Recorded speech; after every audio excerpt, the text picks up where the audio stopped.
Welcome back for part 3 of Nathalie Himmelrich's interview.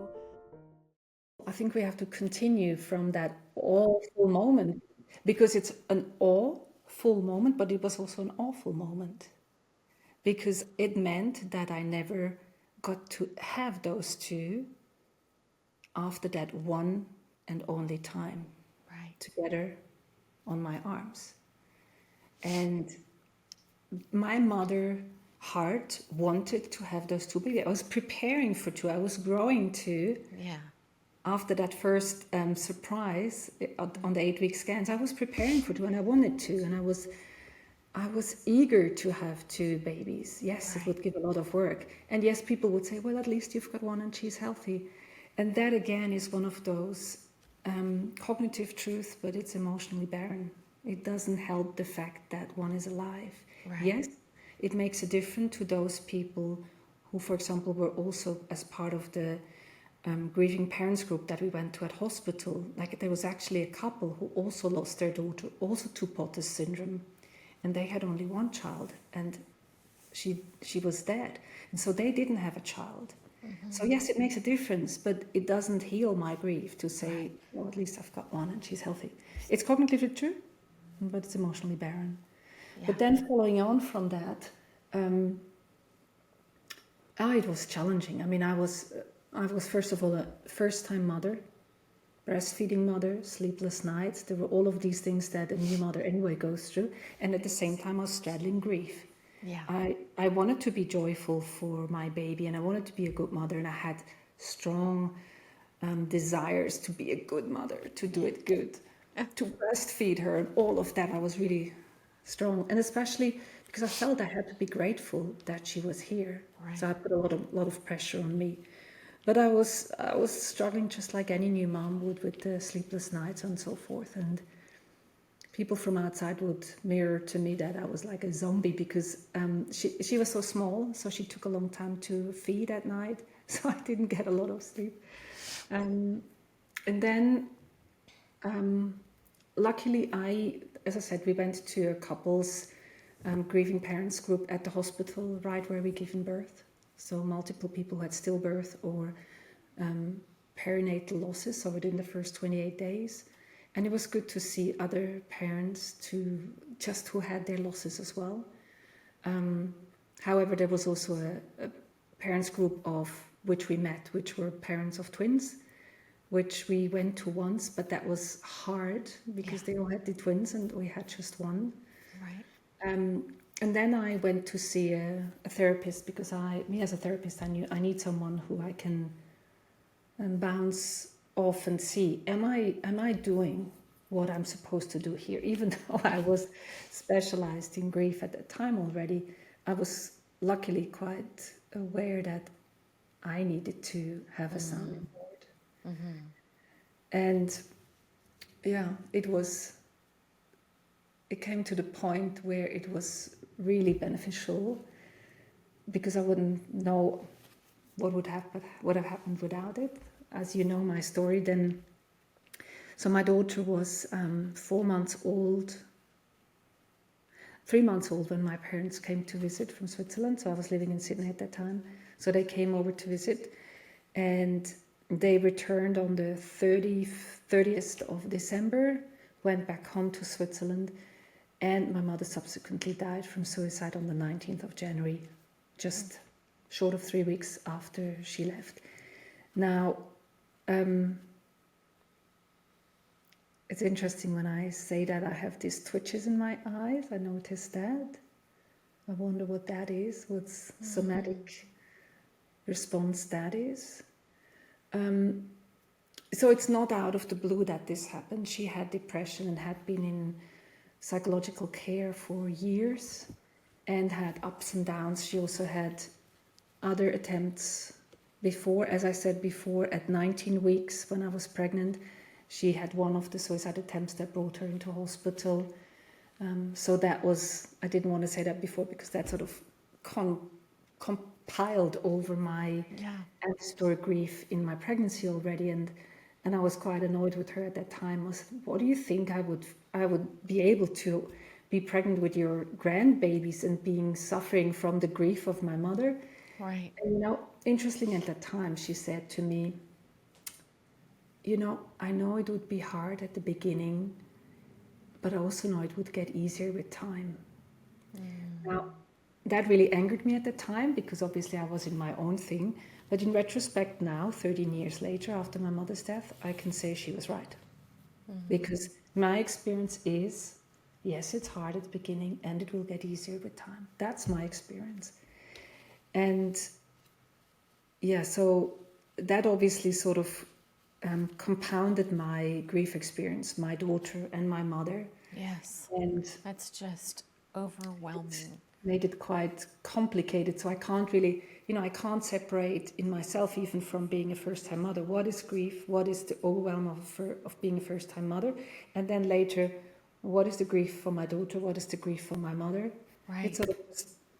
It's just my experience, what came together.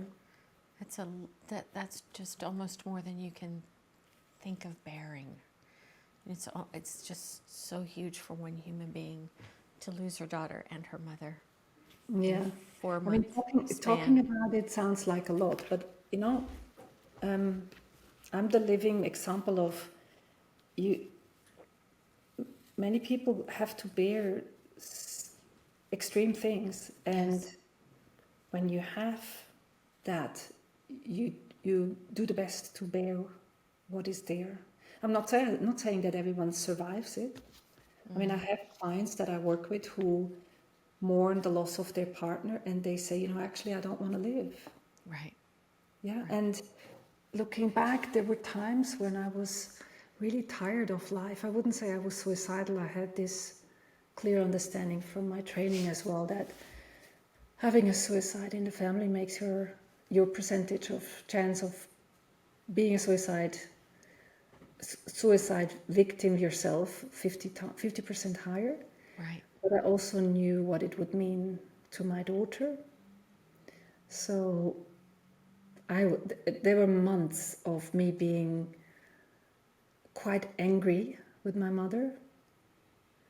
There were times when I walked in the creek behind our house to just move, and I remember being angry a lot. Not at her, but at everything, sort of. Yeah. That was my predominant emotion. And I had subsequent dreams of her, multiple dreams. Actually, just last night I dreamt of her again. But at that time, it was dreams in succession that would have a story to it. And I have a lot of conversations with her still to this day in my dream, where I'm absolutely clear that I'm dreaming, and I absolutely love the fact that I have conversations with her. And No, I do the same with my late husband. There isn't a day I don't talk to him. I invite him in. I ask for his help with my boys. And some people look at me like I'm absolutely crazy, but I absolutely have those conversations. Well, I want to delve into something I haven't heard you talk too much about. And if I'm digging too deeply, you can push me back. Losing a child like you did in a partnership, in a marriage, and then compounded with what you were going through internally, losing your mother, how did that impact your marriage? so that's an interesting question, because that's what my first book is about, Grieving Parents, how to survive the loss of a child. And to me, I think the most accurate way to say that is that the loss of a child is happening to parents at the same time, and they also have the same person in relation, mother and father, that they lose. However, that sameness should not be the measurement of the same grief, or the same way of grief, the same amount. I don't want to measure it, but it's sort of the same way of grieving. It's not that, because the kind of grief has to do with your history, with your understanding of loss, what it means to you, the relationship that you had or have with the person, so in this case the child that is lost, the dreams and visions that you had for the future, so the lost future, the lost past, the lost future, hopes, dreams, milestones. And that is different. Even though it's our child, it's different. And the way of grieving is also, in most cases in a couple, is very different. So in my case, what came to it additionally was my mother's death. So he didn't lose his mother, but I lost my mother. In addition, I was the mother of the child, which meant I needed to breastfeed. I was the one that was more tired. So there was, in our case, there was a definite way that he was leaning into supporting me. He felt that he needed to support me. He did. And also I had this additional loss of the mother, which he didn't have. Yeah. Also around that time, so in terms of the timeline, so my daughter died or were born on the 1st of September 11, and Maya died on the 3rd of September, then my mother 4.5 months later in January, and we had already planned to move from Sydney to Switzerland, which then happened half a year later. So there was a couple of big impactful stressors in our lives that were happening anyway. And so the sentence that I want to come back to is, I believe that the problems in a marriage or the differences in a marriage are not different before or after a loss. They're just getting accentuated because you are pulled back or falling back on your basis as how you cope with what's going on. And how much space there is in your own coping with your loss and the partner's coping of the loss, how much space there is to be there with each other, for each other, that depends on your coping style, on your ability to be with that loss. And so he was very much thinking of caring for me, also as a new mother, already before. And then when my mother died, I remember that time when I got the information that my mother had died. He was just putting on his shirt, his tie, getting ready to go to work. Oh no, not tie, he never wore a tie. But basically, because that was morning in Australia and it was evening here, he immediately stopped, came back to bed, helped me, and it was a Friday. And for the rest of the day, on the weekend, we planned the trip back to Switzerland. So by the Sunday evening or night or Monday, we flew back, and he had taken off work and was also supported to take off work for the next 2 weeks. So he was very much there to hold and support me. And, like, I have this clear memory, because it's also in my first book, about what happened sort of in the first 18 months, because I reflected a lot, and also within the second year I wrote the book. Okay. So it's very good for fresh grief, because when I read that book now, even when I translated it into German, which was in the third year, I thought I would write it differently now. But because I did a literal translation, I didn't change it. But at that time, I wrote in there saying, and I said to him, you have the chance to leave me at any moment, because I felt so annoyed most of the time. I was angry, and I was not liking myself. And I said to him, you have the chance to leave at any moment. I'm stuck with myself. I have to stuck it out with this feeling inside of me. And he didn't leave. I mean, not at that time, or we got separated much later. But I would not say that our marriage dissolved ultimately because of the loss of Maya, but because of our differences or our development to the point where it was better to go separate ways. And it wasn't because of the loss. But I think a loss specifically just accentuates the things that were already there before. And because you're pulled back to your bases. I think that's such an important thing to say and underscore, that the loss accentuates whatever might not have been working in the relationship prior. I think the other thing that you just said, I think, is so powerful, and I want to underscore it. You so vulnerably said you have the choice to leave at any time, but I'm stuck with me.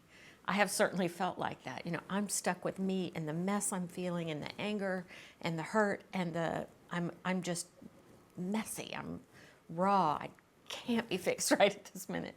I think it's so important for people who are going through that kind of grief in a marriage, having lost a child or a partner, you know, you are just a mess. It just takes time. It takes time to heal enough to kind of walk okay in the world again.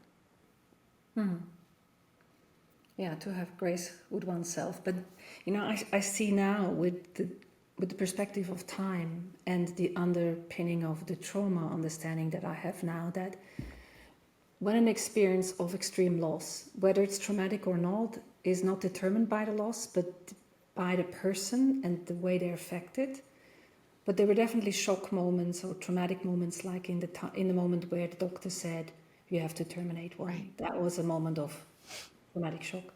But every traumatic so my birth wasn't traumatic, my loss, I wouldn't say wasn't traumatic, but let's assume for some people it is.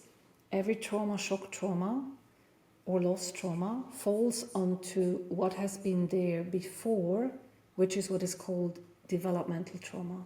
So it could be a lack of attachment, a lack of contact, a lack of attunement from the parents, a lack of being allowed to have needs, and so forth, without going into too much detail. But that falls onto what has already been programmed in terms of our beliefs, what we need to do with it. And, you know, going back to having grace with your own, whether it's anger or sadness or whatever, when I have been told or taught I should gather myself together and just brace up to it, or not be such a wuss, whatever that means, or sad, then obviously that's how I am reflecting onto my grief. I'm not saying that's what I did, but learning all that and understanding, okay, well, how was I treating myself within my tremendous grief? That's a good insight into what's actually underneath, because that's the way we Do treat we honor ourselves. ourselves? Do we take care of ourselves? Do we take time for ourselves? Do we listen to ourselves? Yeah. And mostly other people might have more grace with you in that state than people have for themselves.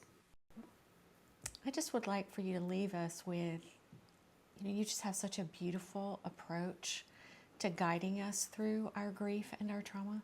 Would you just leave us with just some nuggets of your teaching?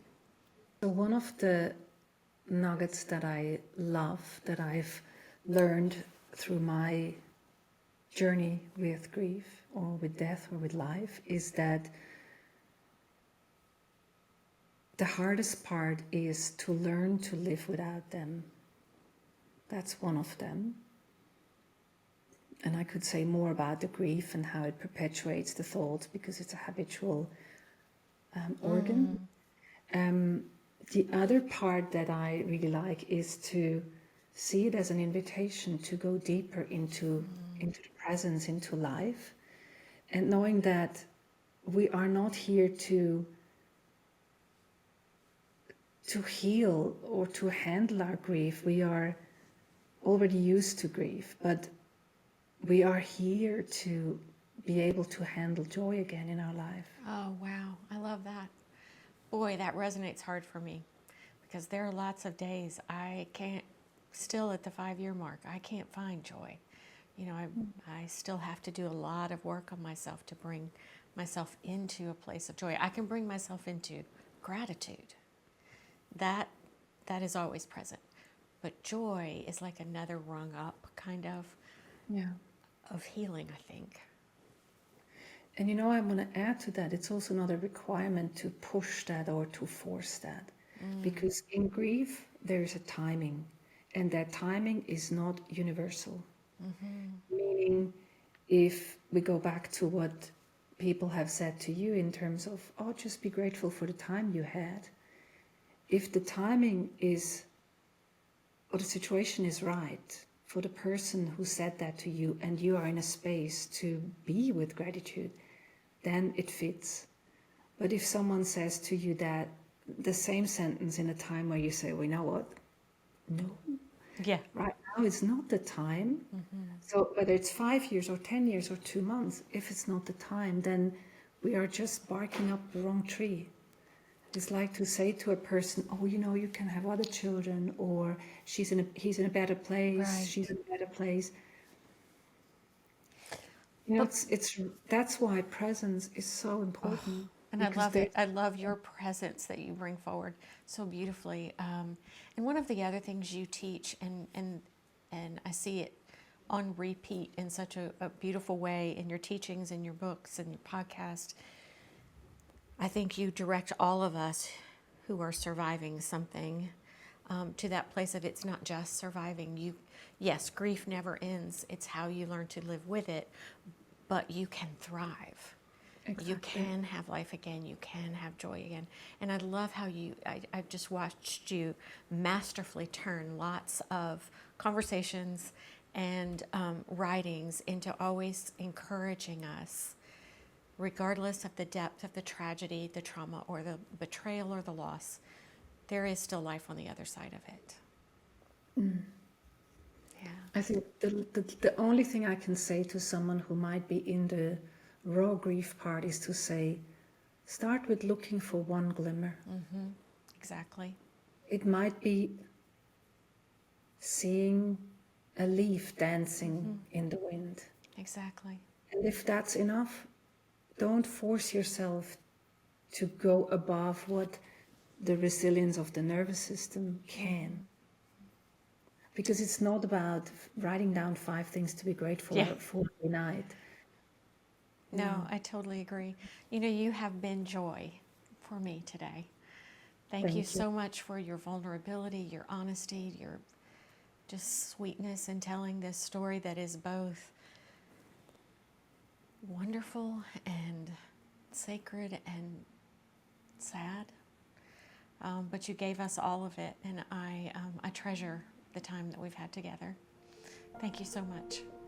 Thank you, Theresa. Thank you so much for your presence for me today. Thank you. Take care, Nathalie.